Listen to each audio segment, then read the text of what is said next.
Hey everyone, this is Austin Schur here with We Write About Music, and today I'm speaking with ævina. She has just shared her debut single titled Serendipity, and I am super excited to talk to her all about it. ævina, thank you so much for coming on today. How are you doing?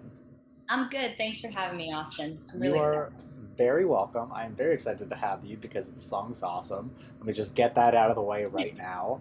I want to dive right into it. I want to talk really about what it's about. So, obviously, there's a ton of lyricism going on. Things are quite complex, but I want to hear it, from the artists themselves on what it really resembles for you. Yeah. So it started with the hook. I literally I was thinking about how so many times I'm meeting people and I'm just like, I like this person's energy. And then I'm just like, what's your IG? And then I was like, oh my God, that rhymes. Like There you that's go. kind of cool. That's kind of catchy. And I'm a big fan of Dan Deacon. Um, I'm seeing him tomorrow. no I'm so way. excited. Cool. Yes, yes. Oh Oh my my God, I God, Dan love Deacon's one of him. my favorites of all time. Do you know the song Change Your Life, You Can Do It? Yeah, his entire discography is flawless. That's the one that like I was like I could totally imagine like I like your energy. What's your IG? Just like the same way that like you Yes. can do it, you can do it. So I Wow. was like Okay. that was like the beginning of it. That's Um, amazing. but then I have like a lot of artist friends, and I was like trying to collaborate because I'm not very skilled at production. I'm strictly singer songwriter. Like I That's got my okay. piano and my guitar, but I can't get it to record well. Like for the life of me. Me and Tech are just like, No, listen. I say this all the time. The singing side of it and the structure is a whole thing, and then the whole production side is like speaking Chinese or like a whole nother exactly. language. Like No, they're exactly. the few that can do it themselves clearly have way too much time on their hands. So yeah, I feel ya. Yeah. So I was like showing it to different people that I knew who had these skills. And one of my friends recommended that I flesh it out in terms of like, the verse. Basically, that's where the verse came from. He's like, paint a picture. Like, where are we? So I'm like, imagining I'm at the front of like a line, like maybe at the Dwayne Reed, I don't even know. Like I'm Right. just like ready to check out and by myself, and like somebody is being ridiculous, and then I like catch the eye of like a third stranger, and we're both like, that's ridiculous. There Like you this go. is stupid. Um, and that's just like the simplest form that I could think of Sure, to sure. kind of communicate what it's like when you meet a stranger and you just vibe with them, and then you're like, I want to still be connected to you even if we don't like go out of our way to get coffee or whatever. I agree. In a world where it's never been easier to be connected or have more acquaintances, it seems like quickest way to do that. Yeah. I do want to touch on the production though, because obviously so much work went into it. For those that haven't listened yet, it's a super complex sounding song, and I will get into that. But I'm assuming you were hands on in the process of what you wanted, the direction that you wanted. So, who did you work with to get this done, and what sort of behind the scenes things can you say about it? Absolutely. So I worked with this guy named Mike Rocklin. Sure. I'm gonna be so pissed for not That's okay. clarifying that ahead of Just time. Google both things, I suppose. Both He's spellings. Yeah. Rachlin. Okay. Um, Racklin. Yeah, that's fine. yeah, he's amazing. But I met him through pure serendipity, trying to record the demo Oh, that we talked about. nice. So prior to this debut single, I put out a demo, and to briefly go over that, it's titled 2020. It was about the year 2020, and I was very attached to the idea of getting it out during the year so that it could have the timestamp on it of Sure. 2020. Right.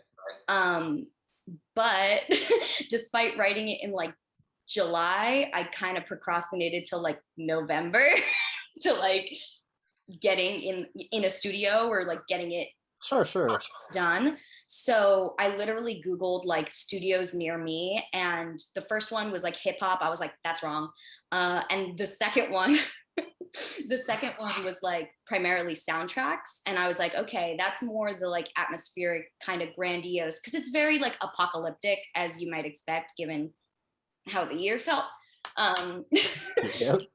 so I was like, sure, let's do that one. It was stupid expensive, but I met Mike, and he's just like the biggest takeaway because he totally took like my concept of serendipity. You know, I sent him the Dan Deacon song. I sent him, you know, Carly Rae Jepsen, because I was like, it's kind of Sure. like Call Me Maybe. It's not Call Me Maybe, like, Listen, but if I could just sidetrack for 1 second, Carly Rae has such an amazing discography. She should not be known for just that one song.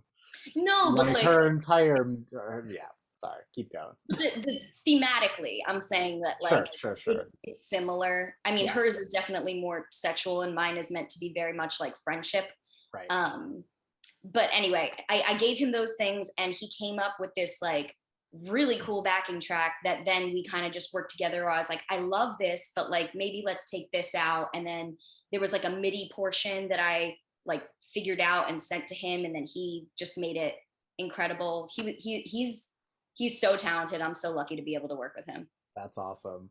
Yeah, that's exactly what I wanted to know. And I don't want to take the focus off of Serendipity, but I do have to ask because this is your first single. My hopes are that there might be more on the way or that you're always working on something. There's so much more. Okay, cool. I'm Good backlogged to know. is the Yeah. thing. And that's where I'm like, I got to start getting these out because I keep writing them. So what happened with that is I used to write songs when I was like an angsty teenager. And when I went back home for the pandemic, I was going through my parents' attic, you know, trying to like understand what I even own. Sure. And I found some of the songs, and I like played them again. I was like, you know, I actually don't hate these. Like I could feel like, and I had like a dozen. So I was like, that's an album there. And then as soon as I like was like, okay, I'm gonna push these out, just wrote like 30 songs over the summer. Damn, good for So you. like, as soon as I decided, okay, I am going to share my thoughts with the world, it was like, oh, I have a lot of thoughts to share. Yeah. So yeah. Wow. Okay, so I know that you have the basis of these songs, and I hope that they see the light of day one day.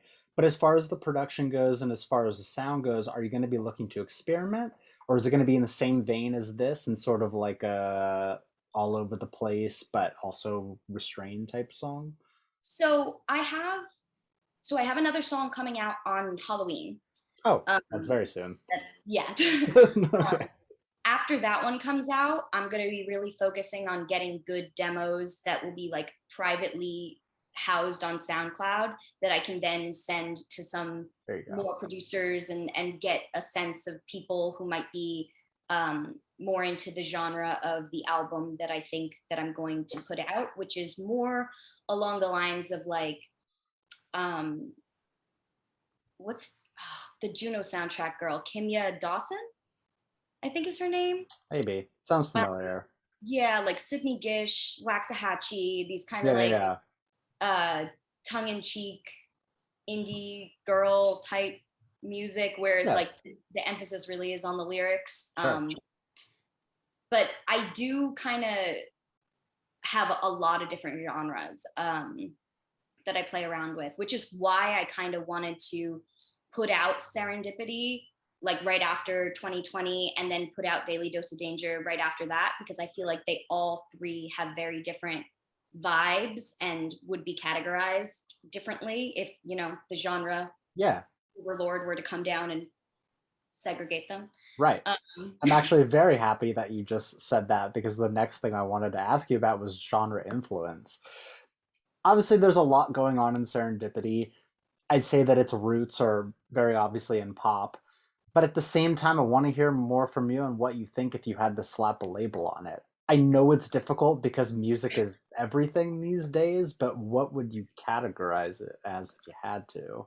I definitely felt that the message of Serendipity felt straight into pop. So that's what I went Sure. for. Hyper pop, bubblegum pop, um, I've not heard that. That's great. electro pop. You haven't? Yeah. I mean, I've heard, hyperpop and electro, but bubblegum pop.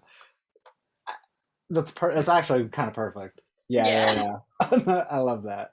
Yeah. So Okay, cool. And so you think that the rest of your music will be like the end product will be in the same vein? no. So No. that's where I'm saying like that is serendipity. That's Right. how I describe serendipity.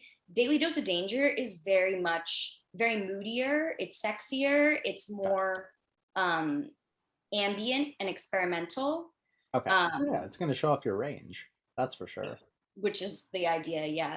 I feel like if I were to slap a label on myself, it's just like indie singer songwriter, There you go. because that's what I do. I love to sing and I love to write songs, and I can get them to the chords. And then I need producers to read my mind and There you go. flesh it out in like a polished capacity. All right. But yeah, I'm really Okay. excited to get involved, more involved in the community, and see what kind of collaborations can Awesome. I'm spark. excited to listen. You've already touched a little bit on your inspirations as a musician, but I want to know, considering that, you really did take the plunge sort of in the last 2 years or so, what was that like moment where you're like, I'm gonna do this. I'm gonna put myself out there and I'm gonna finish what I started. Yeah. Um, I think,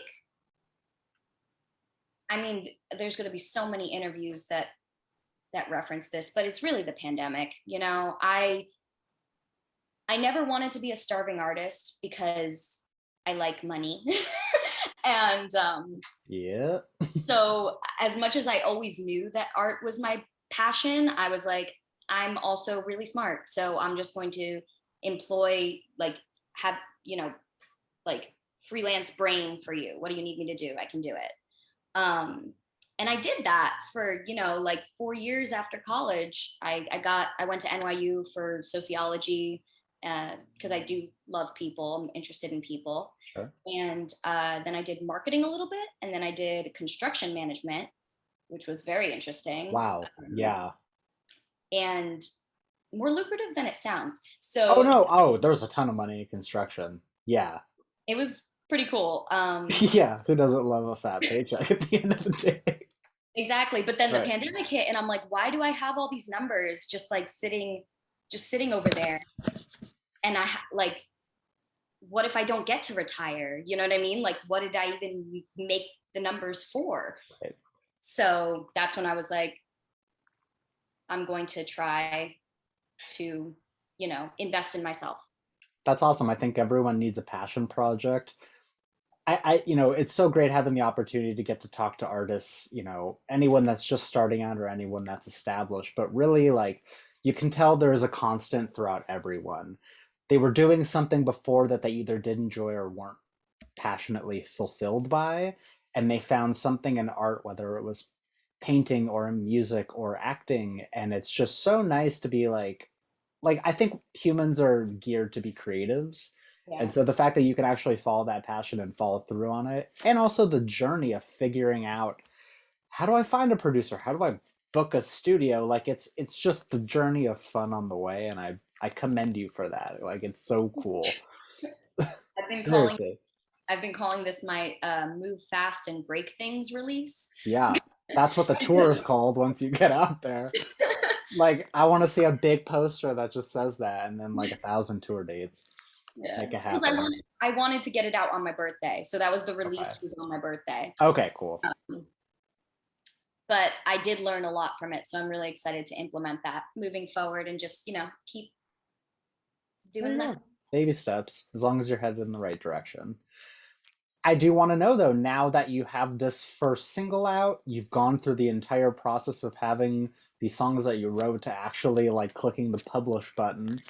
Is there something throughout the entire process that you've enjoyed the most or sort of surprised you on the way? I think the production, really, I'm really excited to Yeah. learn more about the production, because Hmm. it's just like, I feel like I'm only going to learn more as I'm exposed to it more, through pure osmosis. And then I'm really excited to see where my music goes once I have some more of those skills, and more of an attuned ear, I guess, to be able to pick up on subtle differences. Totally. Is there something that you feel that your music says about you or a message that you're trying to get across when people listen? Um, I feel like music for me has always been very therapeutic. Um, so a lot of times, like, if I'm sharing my songs with a few friends, and I'll be like, this is about that time that like this Sure. happened. And it can be very narrative, but in terms of like what I want to get out there, what I want to communicate, I think it's really telling that the first song that I wrote upon deciding to release my music is titled Gratitude. Right. And That does say a lot, actually. it's just about how, I mean, the first line is, my superpower is gratitude. I wear it like a shield. Um, because I've been through some stuff and it's not easy. And I'm neurodivergent, so it's not, Sure. um, but gratitude has really changed my life. So that's That's definitely awesome. the first thing that I want to project. Now, of the two songs that you've put out and everything that is either in the works or on the way, is there one song that you're looking forward to putting out into the public the most? The one that you think might resonate with people or that might really like hop on the ævina bandwagon once they hear Yeah. it? You're like, Well, yeah, no, maybe. it's funny because like if you had asked me that before you had just asked the question you asked where I answered gratitude, I would have said Sure, gratitude. sure. But now that I already talked about gratitude, I'm like, I know what song it is and it has a funny title. That's why I'm laughing. Let's hear Um, it. it's called I'm a Piece of Shit. Mmm, cool. No, no, no. Hey, Um, listen. but the You're end of just the the end of that line is, but I like it. well, that's okay. Hey, there's nothing wrong with being a piece of shit. Some people just are, but in a And helpful way. it's just one of those things. I feel like it's kind of just accepting myself for like when I get depressive and when I need to just stay in bed all day. It's like Yeah, I'm a piece of shit, but like, but I like it. It's fine. Like I we make all it need work. a little bit of self-hate sometimes. I get it. I get it. It's more positive than that, I promise. I believe you. I believe you. I fully believe you. But it has one of Okay, those, like parts at the end where I could imagine kind of like a call and response. It's very catchy in that way. sure. You Yeah, ready to?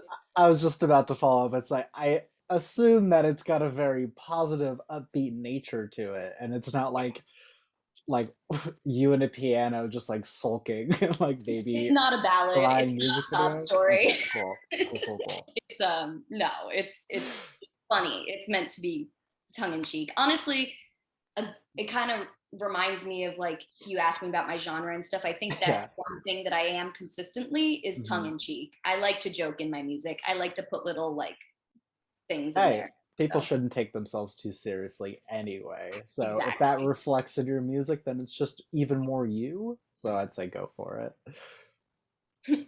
Okay. Hypothetically speaking, in a perfect world, because who the hell knows, what does the next year of your life look like? The next year is definitely going to be me focusing on recording, producing the album. I Sure. have like the list of songs, like they're all written, and like some of them are actually like Gratitude is pretty far along in the production process. And that's why I'm excited. Like I think that'll be like a single that I release before the album. Totally. Um, and then I also really want to get out to performing around New York City and Jersey City and just kind of grassroots growing my base. That's what I've been told and recommended by some really cool people that I've met in the industry. I don't know if you know Peter Ferraro or David Carlock. The Um, first name sounds really familiar. yeah, Where do I know that they're name from? Hmm. he was part of East Village Radio. Yeah, that He's might be it. he's done a lot of Seen his other name stuff floating too. around. David Carlock won a Grammy for Pink's Trouble. He, Oh, okay. so I feel really lucky that I have the network that I do, and I am expanding that network every day. So That's I think half the battle of music making is it's so tough because you can be the most talented person in the world, but you don't know how to get your name out there and your message out there, and you don't have networking contacts. And like, look at your producer story. Probably weren't planning on meeting him, but look at you now. exactly. No, It's really cool. that was a cosmic match. But That's awesome. yeah, so that's definitely the next year is just going to be expanding my network, working on my album, and getting out there and performing in front of people. I say solid year. I'm looking forward to it. Thank you. I do want to know though, because we're a music blog and we're always trying to put people onto what we think they should be listening to. What are you listening to, and are there any either like local friends or artists that you can recommend people check out as well? You know what? Um, I started to panic when you asked this question because I always feel like under fire when it's like, what's your music taste? But when you ended that, the local friends, I Yeah, actually have a friend whose band is like seeing some pretty decent success. It's that's called amazing. Simon Spine, and the Simon's fine. Simon Okay. is spelled Psymon. I think I Okay. and it's incredible. It's such a fun band. They're kind of like a 90s rock almost alternative, but like Sure. with some, like sampling, like production Yeah. pieces that are interesting and ear candy. But I've been to a few of their shows at like Baby's All Right and like Hmm. Sultan's Lounge in Brooklyn, and they're doing pretty well. So I'm honored to call them my friends. That's really cool. Well, now you got to open for them next time they come out. There you I feel go. like our genres are a little different, but maybe. That's okay. I've seen way worse open for completely different bands. Everyone's got an opportunity. Awesome. Okay, well, I'll definitely check them out. Thank you for the recommendation. Of course. Avina, I have one more question for you, and it's how I like to wrap these things up. Basically, the question is for those that are going to discover you from this and those that are going to listen to you for the first time, what is an opening message that you'd like to say to them? Welcome and read the lyrics. I feel like a lot of people just listen to There you music go. and like that's great, but like you're not going to get the whole thing if you don't read. You are So, correct. 90% of music listeners are just trying to feel something rather than actually absorbing what people are saying. and Totally made up statistic. Just pulled that number out of nowhere, but I do believe you in and that that's sense. great. Like I love ambient music just Yeah, like yeah, honestly that's the majority of like my Spotify library is just trying to keep an ambiance going while I'm yeah, living my life. of course. So I do try and have that in my music. I'm not going to sacrifice the ambiance, but No, like if you really want to be like on my level, just take a peek. I feel you. Don't regret it. Avina, it has been an absolute treat getting to talk to you. Yeah. Sarah, and I fully mean that. I am not just blown smoke. For everyone else out there, Serendipity is out at the time of this recording, so please listen to it, stream it, send it to your friends, and be like, "What a cool song this was!" And follow That's along your with internet friend. Avina. Follow along with Avina because clearly there's more on the way. So perfect time to hop on bandwagon.